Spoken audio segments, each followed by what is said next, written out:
Je suis un peu partagé, je dois le dire, pour prendre la parole aujourd'hui. Je vais vous dire pourquoi. Parce que j'étais à Mbour, avec beaucoup ici, lors de la mise en place, l'installation du MONEP. Je dois dire que moi, je fondais beaucoup d'espoir sur le MONEP dans la massification du parti. Après 9 années, je pense que vous êtes à même et les mieux outillés pour faire le constat du bilan du MONEP dans aujourd'hui notre accession au pouvoir. Quand on mettait en place le MONEP, il y avait un écueil à éviter. C'est qu'on avait déjà vu que tous les grands partis de ce pays avaient des mouvements étudiants et que même certains, comme les partis de gauche, ont été fondés, vulgarisés, massifiés et tenus par les enseignants. Mais le lien n'a jamais pu être fait entre ces mouvements et ces enseignants qui étaient quand même proches des élèves avec le peuple. Il n'y a jamais eu ce saut qualitatif. Avec le Parti libéral PDS, on a vu quand même qu'il avait, non pas chez les enseignants peut-être, mais le milieu étudiant qui était son levier principal dans l'opposition. Le MONEP, entre ces deux, si vous regardez bien, on n'est pas fort dans le milieu syndical, parce qu'on dirige quasiment aucun syndicat, ce qui est un très grand problème et qui doit être l'un des défis que le MONEP doit poser. Parce que quand le président Ousmane Sonko théorise le parti État, l'opposition qui veut dévoyer ses propos pense que c'est pour instaurer un parti unique. Il ne s'agit absolument pas de cela. Mais il s'agit que le parti et ses instances soient aux commandes de toutes les instances de décision dans le pays, que ce soit dans le monde ouvrier, dans le monde universitaire, dans le monde syndical. Il s'agit de cela, dans le patronat, chez les ouvriers, chez les mécaniciens, que le parti ait une influence manifeste, et ça se passe souvent par gagner beaucoup de syndicats, tout en défendant les intérêts bien sûr des enseignants, en n'oubliant pas de soutenir l'action du gouvernement. C'est de cela qu'il s'agit, et à ce jour, après 9 ans, peut-être que le bilan est un peu mitigé. Le MONEP, son poids dans le parti n'est pas, je ne dis pas reconnu à sa juste valeur, il ne s'agit pas de reconnaissance, mais ne doit pas être juste des enseignants dévoués, un personnel électoral le plus efficace de notre système et qui nous a permis de sécuriser notre victoire. Mais le MONEP doit être beaucoup plus que cela, doit jouer un plus grand rôle, une plus grande influence dans les instances et dans les décisions. Moi, j'y crois. Je ne le dis pas par des propos de circonstance parce que je me retrouve chez vous. Je vous regarde droit dans les yeux. Je vous dis, il y a du chemin à faire. Et il ne faut pas que pour ces renouvellements qui vont se faire avec le Congrès et les nouvelles instances, que le MONEP soit vu comme la locomotive électorale. Le MONEP doit irriguer ce qui est votre thème aujourd'hui, éducation et souveraineté. Mais de quoi parlons-nous? De quoi devrons-nous parler? Quand on parle de souveraineté, en 2026, ce n'est pas la même chose que même le parti en 2014. La notion de souveraineté a littéralement muté. Il faut qu'on en soit conscient. Nous avions en vue le colon qui était encore là.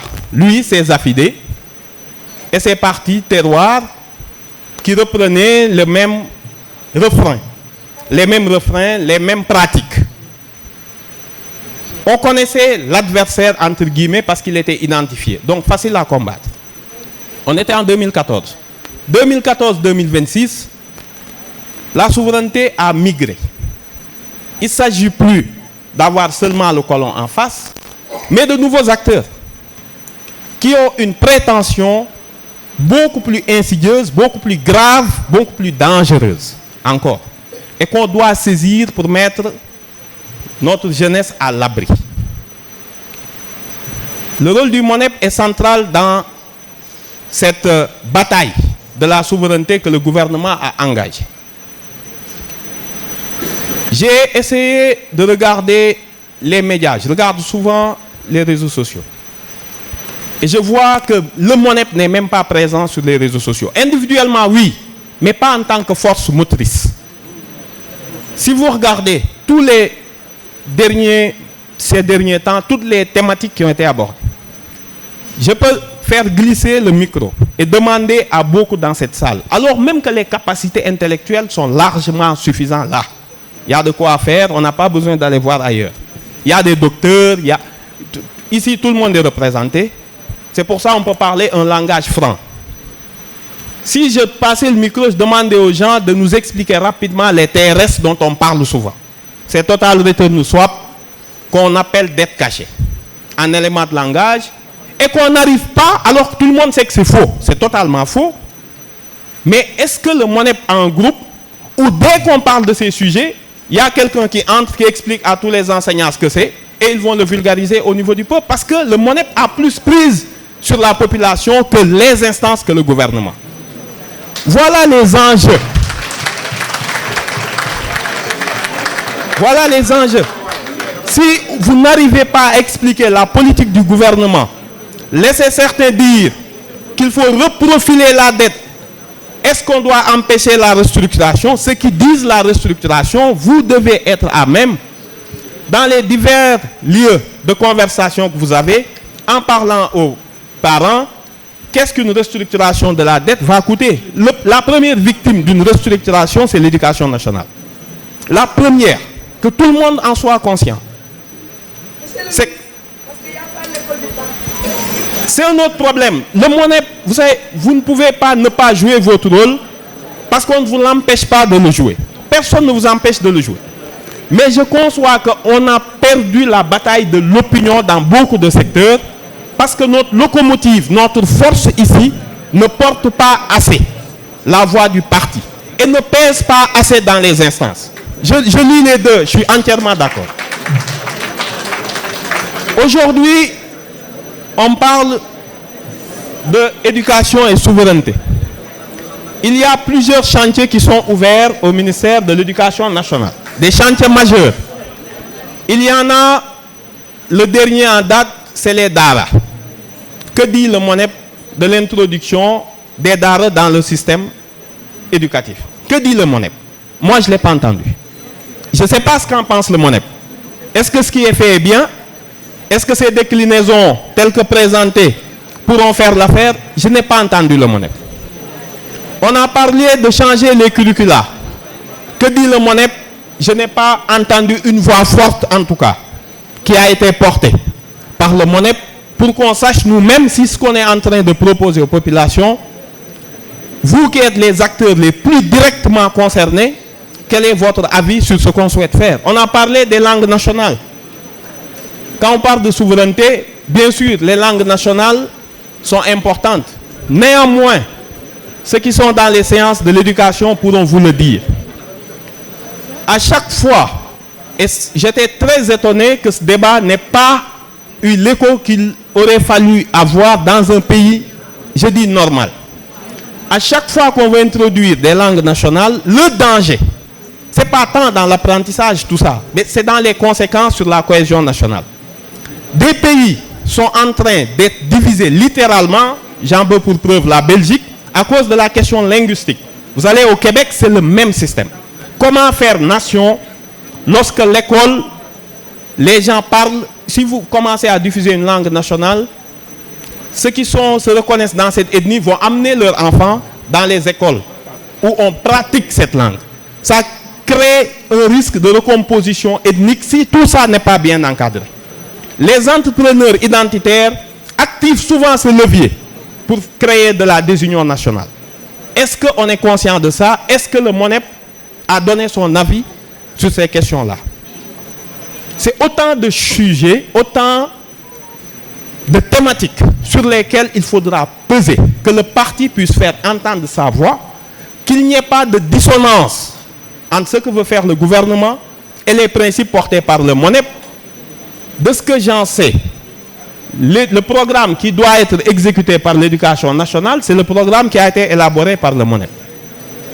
Est-ce que 2 ans après, le MONEP a fait le bilan de l'activité du ministère de l'Éducation par rapport aux grandes orientations qui ont été définies dans le programme Diomaye Président?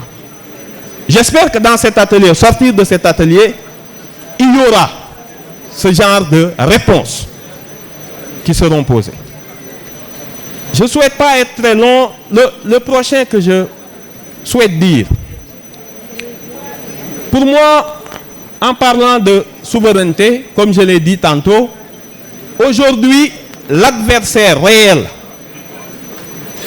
de notre éducation, c'est bien sûr les réseaux sociaux et l'intelligence artificielle. Comment l'enseignant sénégalais envisage son avenir devant les progrès fulgurants que l'IA va réaliser bientôt? Est-ce que les professeurs digitaux, numériques vont remplacer les enseignants comme c'est déjà le cas dans certains États?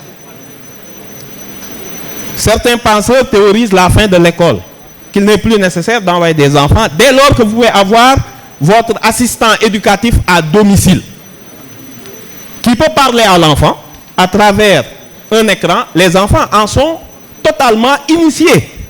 Ils n'ont pas le truc du rapport direct avec l'enseignant parce qu'ils n'ont même plus de rapport direct avec leurs propres parents. L'écran est devenu l'écran entre l'étudiant, l'enfant, ses parents et bientôt l'enfant et les enseignants. Qu'est-ce que l'avenir de l'éducation devant ces progrès techniques qui vont nous surprendre d'ici demain? Pas après-demain, d'ici demain. Tout ça doit ressortir au terme de cette activité. Il y a bien sûr des questions lancinantes que le MONEP doit porter. Quelle est la position du parti devant le droit syndical, devant le droit de grève? On en parle. Le MONEP doit dire son mot, doit porter la parole du gouvernement pour montrer que dans le contexte économique actuel qui est contraint et dont je peux vous assurer que cette guerre au Moyen-Orient risque d'avoir des conséquences fâcheuses sur le programme de l'État qui est en train d'être déroulé. La loi de finances a été élaborée sur une hypothèse d'un baril à $64. Dès demain, aujourd'hui, on est à $115. À $64, c'est l'hypothèse de la loi de finances. On est à $115. La subvention à l'électricité, aux énergies. Est-ce que l'État du Sénégal peut le maintenir encore 3 mois? Si le MONEP n'est pas au courant de ces sujets et de ces défis, comment va-t-il porter cela au niveau du peuple? Parce que beaucoup d'États ont commencé à prendre des mesures drastiques pour empêcher déjà, réduire les subventions, et ça commence à avoir des impacts sur les revendications syndicales. On est dans un contexte particulier. Le MONEP doit être au courant et porter aussi la parole gouvernementale en ce sens. Tout compte fait. Ce que j'essaie de dire, c'est que le rôle du MONEP, qu'il le sache ou pas, le MONEP doit être, devrait être, aurait dû être l'instance la plus importante du parti. Je vous le dis en toute franchise. L'avenir de ce parti dépendra de ce que sera le MONEP. Le parti PASTEF a fait un saut, comme je vous ai dit. Il n'a pas le mouvement syndical, n'a pas le mouvement étudiant, mais a fait un saut directement avec le peuple. Mais il faut reconnecter ces interfaces du parti, sinon le parti ne pourra pas toujours être dans le face-à-face, parti, pouvoir, opposition et peuple. Il faut qu'on ait des instances intermédiaires qui absorbent les chocs, qui permettent au parti de distiller plus facilement les impératifs de l'heure. Il y a beaucoup de réflexions, je pourrais continuer, tellement je crois, moi, personnellement, en vous. Et je pense que si le parti, je l'ai dit une fois récemment à ceux qui disaient, je leur ai dit, vous savez, si on a pu sécuriser notre victoire, c'est parce que tous nos plénipotentiaires, tous nos mandataires et représentants de bureaux de vote sont des enseignants. Et il me semble que l'ensemble des mandataires plénipotentiaires sont entièrement des enseignants et des enseignants du MONEP, donc de PASTEF. Je sollicite vraiment qu'ici sortent de fortes décisions. Le MONEP doit pouvoir non seulement, pour édulcorer les revendications syndicales, les porter, mais les édulcorer à l'aune des défis économiques auxquels on est confronté. Mais aussi irriguer le concept de souveraineté scolaire dans le changement des curricula, dans l'introduction des langues nationales qui sont essentielles, mais qui portent en elles des germes de division qu'il faut bien sûr encadrer, et préparer notre jeunesse à l'intégration africaine. C'est un sujet extrêmement important. À la relecture des ouvrages, Madame Bovary, relue aujourd'hui, permettrait à toutes ces jeunes filles et jeunes garçons, notamment jeunes filles, qui pensent vivre leur rêve au lieu de vivre leur vie et qui finissent cramés par perdre tout espoir. Je pense qu'on peut, grâce à la littérature, grâce à une certaine appropriation nouvelle de beaucoup de choses, montrer qu'on n'a pas honte. Vous êtes des étudiants, des enseignants. Vous avez tous vu Rousseau de l'Émile ou de l'éducation. On prend souvent Rousseau comme un modèle accompli, philosophe des Lumières, mais pourtant ces 5 enfants se sont retrouvés à l'hospice. Il n'a élevé aucun de ses enfants. Le dernier à être déposé à l'hospice avait 2 jours.